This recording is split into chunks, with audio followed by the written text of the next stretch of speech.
उससे थोड़ी ही दूरी पर आर्यन की माँ आशा खड़ी थी। आशा का डर के मारे बुरा हाल था, लेकिन अपनी पत्नी को ऐसे रस्सियों में बंधा देख आर्यन का पारा चढ़ गया। वो अपनी माँ पर भड़क उठा। माँ, ये क्या पागलपन है? आपको दिख रहा है ना कि शालिनी को गहरी चोट लगी है?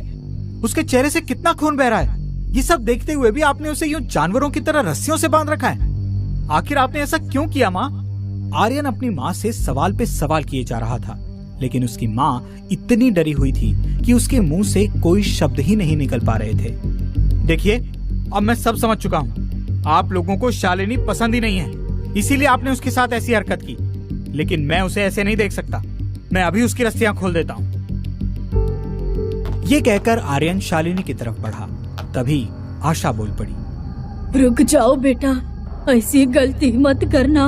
उन रस्सियों को शालिनी के शरीर से अलग मत करना, वरना अनर्थ हो जाए। माँ, आप लोगों का दिमाग खराब हो चुका है।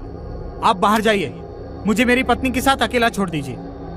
अपनी माँ के लाख मना करने के बावजूद भी आर्यन ने उसकी बात नहीं मानी और उन्हें कमरे से बाहर निकाल दिया। फिर आर्यन कमरे का दरवाजा बंद करके दबे पांव शालिनी की तरफ बढ़ा। शालिनी, मुझे माफ कर दो। मुझे पता है मेरे माता पिता तुम्हें पसंद नहीं करते, इसीलिए उन्होंने तुम्हारे साथ जानवरों जैसा बर्ताव किया। लेकिन फिक्र मत करो, मैं तुम्हारी रस्सियां खोल देता हूँ। ये कहकर आर्यन ने शालिनी की रस्सियां खोल दी। रस्सियां खुलते ही शालिनी की भयानक हंसी की आवाज पूरे कमरे में गूंज उठी।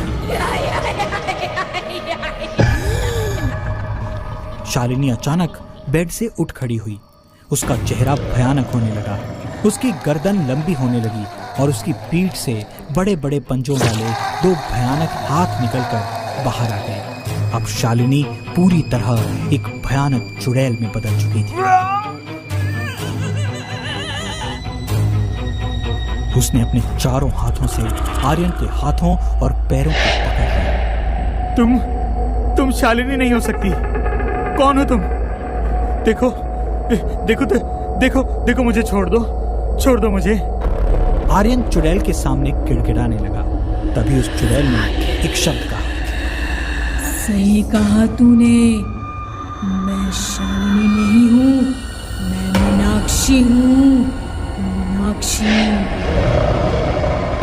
ये सुनते ही आर्यन के तो जैसे पैरों के तले से जमीन खिसक गई। आर्यन किसी तरह अपने आप को छुड़ाकर बाहर की तरफ भागा। बाबूजी, मुझे बचा लीजिए।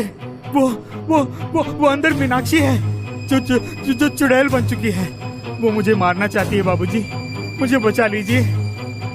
ये सुनकर रमाकांत और आशा हक्के बक्के रह गए। इतने में चुड़ैल बाहर आई। रमाकांत और आशा भी उसे देखकर कांप उठे। आर्यन अपने माता पिता के पीछे छुप गया। जाइए बाबूजी, मैं इस आदमी को जिंदा नहीं छोड़ूंगी।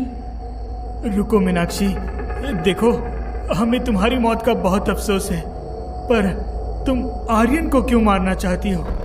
आखिर इसने तुम्हारा क्या बिगाड़ा है? तुम्हारी मौत तो तुम्हारी ही गलती की वजह से हुई है। मैंने तुम्हें मना भी किया था कि उस रास्ते से मत जाना, लेकिन फिर भी तुम गई और भूत प्रेतों के चंगुल में फंसकर मारी गई।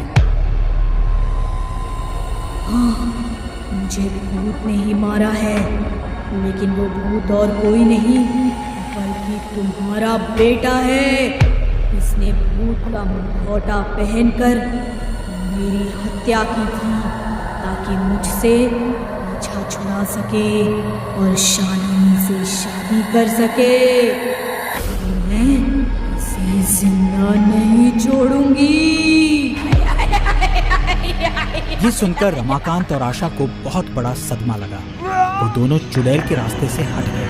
फिर चुड़ैल ने अपने चारों हाथों से आर्यन के हाथों और पैरों को खींचकर उसे अलग कर दिया।